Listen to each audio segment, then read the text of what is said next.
बिस्मिल्लाहिर्रहमानिर्रहीम अस्सलाम वालेकुम everyone. Welcome back to my YouTube channel. आज की इस वीडियो में हम बेसिकली देखने वाले हैं कि सीएससी स्कॉलरशिप की एप्लीकेशन के लिए आपको कौन से डॉक्यूमेंट्स जो हैं वो रिक्वायर्ड होते हैं। इससे पिछली वीडियोस में हमने ये देखा है कि आपने किस तरह प्रोफेसर की जो ईमेल्स हैं वो आपने फाइंड आउट करनी है और किस तरह आप जो हैं वो एक प्रोफेशनल सीवी बना सकते हैं एक्सेप्टेंस लेटर के लिए। और उसके बाद हमने ये देखा है कि इंग्लिश लैंग्वेज प्रोफिशिएंसी सर्टिफिकेट आप किस तरह बनवाते हैं। तो इन वीडियोस का लिंक जो है वो मैंने डिस्क्रिप्शन में डाल दिया, वहाँ से इन वीडियोस को आप देख सकते हैं।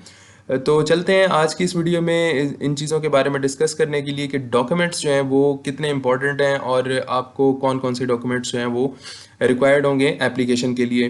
तो एक चीज़ आपको मैं बताता चलूँ कि डॉक्यूमेंट्स जो हैं वो अगर आपके पास कम्प्लीटली रेडी हैं स्कॉलरशिप अप्लाई करने से पहले, तो आपको काफ़ी आसानी होगी। तो मोस्टली ऐसा होता है कि जब आपको एक्सेप्टेंस लेटर मिलता है तो जो यूनिवर्सिटी की डेडलाइंस होती हैं सीएसई पोर्टल की, वो आलमोस्ट जो है वो करीब ही होती हैं। तो इस तरह अगर बात करें लास्ट ईयर की, तो लास्ट ईयर एक यूनिवर्सिटी थी जिसकी डेडलाइन थी मेरे ख्याल में 15 फरवरी, और एक स्टूडेंट को जो है वो एक्सेप्टेंस लेटर मिला था तकरीबन 13 फरवरी को। तो उसके पास तो डॉक्यूमेंट्स रेडी नहीं थे, तो इस वजह से वो अप्लाई नहीं कर सका। तो अगर आपके पास पहले ऑलरेडी डॉक्यूमेंट्स सारे रेडी हों तो आपके लिए बहुत ही आसानी होगी। आप सिंपली जैसे ही एक्सेप्टेंस लेटर मिले आप फ़ौरन ही अपने प्रोफेसर की इंस्ट्रक्शन के अकॉर्डिंग आप उसको अप्लाई कर सकते हैं। तो इस तरह डॉक्यूमेंट्स जो है वो काफ़ी इंपॉर्टेंट होते हैं। अगर आपके पास ऑलरेडी रेडी हो तो आपको कोई मसला नहीं आएगा। तो देख लेते हैं कि कौन कौन से डॉक्यूमेंट्स जो हैं वो आपको रिक्वायर्ड होंगे। सबसे पहले बात करते हैं application form of Chinese government scholarship. ठीक है, ये डॉक्यूमेंट्स जो हैं, ये वाला जो डॉक्यूमेंट है ये तभी आप इसको आपके पास आएगा। ये जो एप्लीकेशन फॉर्म होता है ये बेसिकली सीएससी का जो पोर्टल होता है, आप वहाँ जाके वहाँ पे सबसे पहले अकाउंट बनाते हैं। इसके हवाले से भी वीडियो में आपके साथ शेयर करूँगा कि किस तरह आपने अकाउंट बनाना है, किस तरह आपने डॉक्यूमेंट्स अपलोड करने हैं। तो आपने एप्लीकेशन फॉर्म जो है वहाँ पे फिल करना है। उसके लिए भी आपको वही डॉक्यूमेंट्स चाहिए होंगे जो कि आप यूनिवर्सिटी के पोर्टल पे अपलोड करेंगे। तो यहाँ पे जो है जैसे ही आप एप्लीकेशन फॉर्म आपका फिल हो जाएगा तो लास्ट में आपका जो है वो एक फॉर्म डाउनलोड होगा। वो जो फॉर्म होगा वो आपको ज़रूरत होगा जब आप यूनिवर्सिटी के सिस्टम पे अप्लाई करेंगे, और वहाँ पे आप वो डॉक्यूमेंट जो है वो अपलोड करेंगे, वो मैंडेटरी होता है। ठीक है, तो ये बेसिकली एप्लीकेशन फॉर्म जो होता है उस पोर्टल का आपने डाउनलोड करना होता है और यूनिवर्सिटी पोर्टल पे जो है वो आपने अपलोड करना होता है। तो ये पहला डॉक्यूमेंट हो गया। और ये डॉक्यूमेंट, इस डॉक्यूमेंट के लिए भी आपको और डॉक्यूमेंट्स चाहिए होते हैं।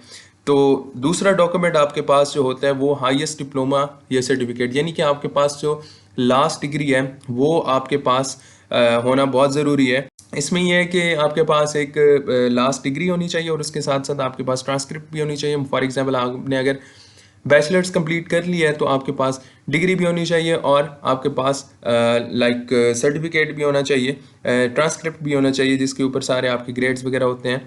तो एक चीज़ यहाँ पे आप याद रखिएगा कि अगर आपके डॉक्यूमेंट्स जो हैं वो चाइनीज़ या इंग्लिश में नहीं है, फॉर एग्जांपल आपको कोई यूनिवर्सिटी ऐसे इस तरह आपको आपकी डिग्री प्रोवाइड करती है कि जो कि इंग्लिश और चाइनीज़ में नहीं है, मोस्टली इंग्लिश में ही होती हैं, तो आपको उसकी जो है वो सर्टिफाइड ट्रांसलेशन जो हैं वो भी आपको प्रोवाइड करनी होंगी।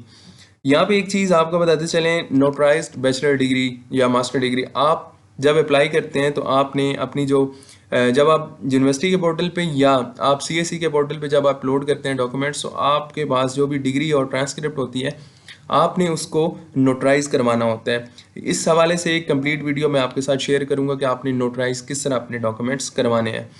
और मोस्टली स्टूडेंट्स का ये भी एक सवाल होता है कि हम 7th और 8th सेमेस्टर में तो क्या हम अप्लाई कर सकते हैं। जी बिल्कुल, आप अप्लाई कर सकते हैं। किस बेस पे आप अप्लाई कर सकते हैं? आप जो है वो होप सर्टिफिकेट की बेस पे अप्लाई कर सकते हैं। लेकिन जब आपको होप सर्टिफिकेट मिलेगा तो आपने होप सर्टिफिकेट भी नोटराइज करवाना होगा और वो आपने अपने पोर्टल पे अपलोड करना होगा। ठीक है, ट्रांसक्रिप्ट भी आपको यूनिवर्सिटी से मिल जाएगी 7th या 8th सेमेस्टर की। 7th सेमेस्टर जब आपके कंप्लीट होंगे तो आपको ट्रांसक्रिप्ट भी मिल जाएगी और होप सर्टिफिकेट भी आप यूनिवर्सिटी से बनवा सकते हैं। तो वो दोनों आपने नोटराइज करवाने हैं और वो आपने अपलोड कर देने हैं। अगर तो आपकी डिग्रीज कंप्लीट हैं तो फिर भी आप अप्लाई कर सकते हैं। उसके बाद यहाँ पे बात कर लेते हैं स्टडी प्लान और रिसर्च प्रपोजल की। आपके पास एक कंप्लीट जो है वो स्टडी प्लान होना चाहिए, जो कि आपने उसमें अपलोड करना होता है। रिसर्च प्रपोजल भी आप लिख सकते हैं। रिसर्च प्रपोजल बेसिकली उन लोगों के लिए होता है जो कि पीएचडी के लिए अप्लाई करते हैं। स्टडी प्लान जो है वो मास्टर्स के स्टूडेंट्स के लिए होता है, और इसकी जो लेंथ है वो मैक्सिमम 850 वर्ड्स की होनी चाहिए। अंडर ग्रेजुएट के स्टडी जो स्टूडेंट्स होते हैं उनके लिए जो मैक्सिमम लेंथ है वो 250 होनी चाहिए। ठीक है, उसके बाद आ जाते हैं रिकमेंडेशन लेटर्स पे। रिकमेंडेशन लेटर्स आपने किस तरह बनवाने हैं इसकी भी मैं आपके साथ एक वीडियो शेयर करूंगा कंप्लीट। 2 रिकमेंडेशन लेटर जो है वो आपके पास होने चाहिए, और आपने अपनी प्रीवियस यूनिवर्सिटी से जिन टीचर से आपने कोर्सेज पढ़े हैं आपने उनसे बनवाना है, और वो टीचर जिनका जो यूनिवर्सिटी में स्टेटस जो है वो एसोसिएट प्रोफेसर्स या उससे ज़्यादा जो होते हैं प्रोफेसर फुल टाइम होते हैं उनसे आपने बनवाने हैं।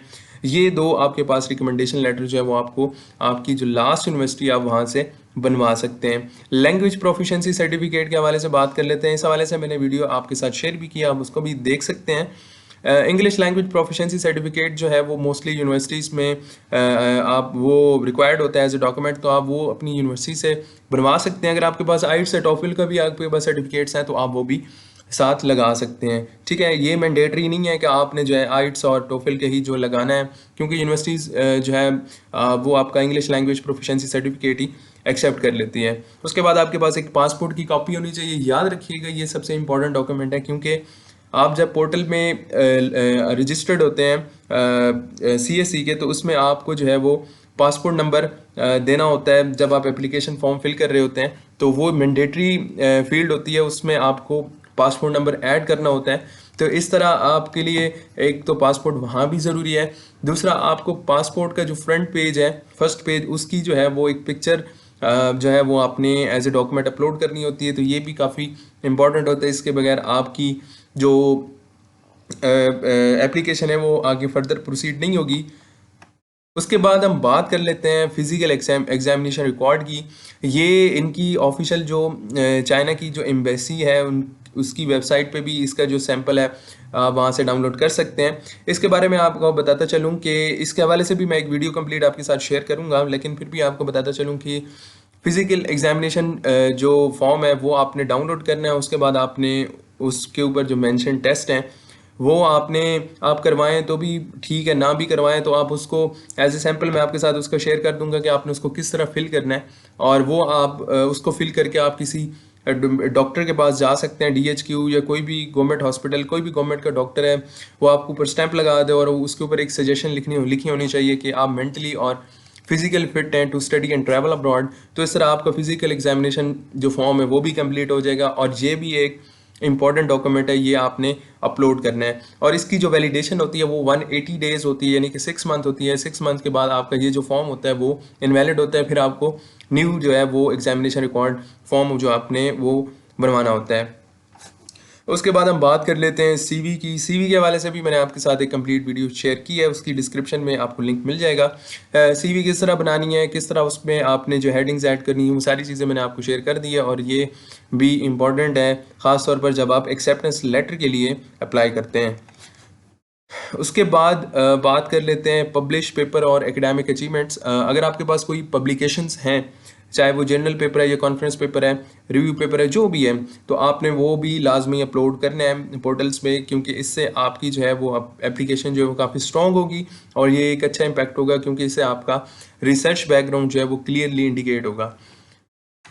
उसके बाद आ जाता है नो क्रिमिनल रिकॉर्ड सर्टिफिकेट। इस हवाले से भी मैं एक कंप्लीट वीडियो आपके साथ शेयर करूंगा, लेकिन आपको फिर भी बताता चलूं कि आपने अपने डिस्ट्रिक्ट का जो है पुलिस खिदमत मरकज़ के पास जाकर आपने वहाँ से police clearance character clearance certificate उसको कहते हैं, वो आपने बनवाना है। इसकी फ़ी ऑलमोस्ट 500 होती है। आपने सिंपली वहाँ पे जाना है और वहाँ से आपने वो एक सर्टिफिकेट बनवाना है, और इसकी जो वैलिडेशन होती है वो भी 6 मंथ होती है, तो आपने इसको जो है वो भी बनवा लेना है। पासपोर्ट साइज़ पिक्चर आपके पास होनी चाहिए एक, जो कि आप जब एप्लीकेशन फॉर्म फिल करते हैं तो आपको अपलोड करनी होती है, और उसमें ये ख्याल रखना है कि उसका जो बैकग्राउंड होना चाहिए वो बिल्कुल वाइट होना चाहिए।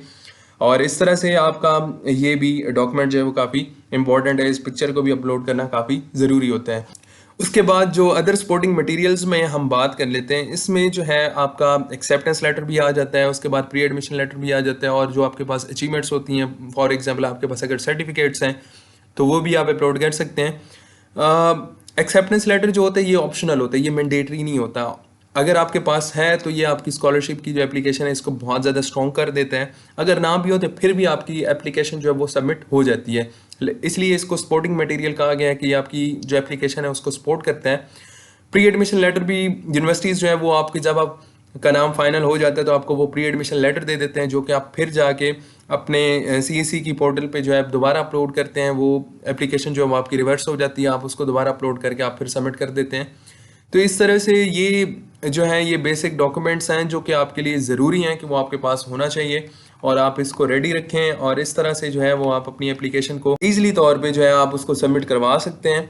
एक और चीज़ आपको यहाँ पे बताते चलें कि कुछ यूनिवर्सिटीज़ जो होते हैं उनकी डॉक्यूमेंट्स कुछ इनसे वेरी हो सकते हैं, लेकिन मोस्टली होते यही हैं, यही डॉक्यूमेंट्स जो हैं आपको रिक्वायर्ड होंगे। कुछ यूनिवर्सिटीज़ होती हैं जिनको और कोई इसमें से डॉक्यूमेंट्स जो है वो ज़रूरी नहीं होगा, कोई वो कहेंगे कि जी मैंडेटरी है आपने इसको अपलोड करना है। तो ये डिपेंड करता है यूनिवर्सिटी टू यूनिवर्सिटी। तो आपने इस चीज़ को भी लाजमी देखना है कि जो जिस यूनिवर्सिटी में मैं अप्लाई कर रहा हूँ उनको जो डॉक्यूमेंट्स है वो कौन कौन से रिक्वायर्ड हैं। तो इस तरह से आपके लिए काफ़ी आसानी होगी और आप इजीली जो है वो सारी चीज़ें कर लेंगे। और एक्सेप्टेंस लेटर के बाद आपके पास अगर डॉक्यूमेंट्स होंगे तो आप इजीली अपनी एप्लीकेशंस भी टाइमली सबमिट करवा सकते हैं। मोस्टली यूनिवर्सिटीज़ की जो है कुछ यूनिवर्सिटीज़ की फ़ी भी होती है, एप्लीकेशन फ़ी, तो उसकी भी जो आपके पास जो एक रसीद होती है वो भी आपने अपलोड करनी होती है। मोस्टली सीएससी के पोर्टल पे नहीं करनी होती, वो आपने यूनिवर्सिटी के पोर्टल पे करनी होती है, तो वो भी एक एडिशनल डॉक्यूमेंट होता है। अगर यूनिवर्सिटी की फ़ी होती है तो वो लाजमी आपने एज ए एविडेंस अपलोड करना होता है।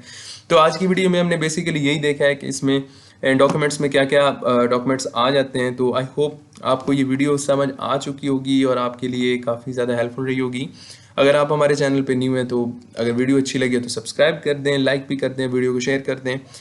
Thank you very much for watching this video. Take care. अल्लाह हाफिज़।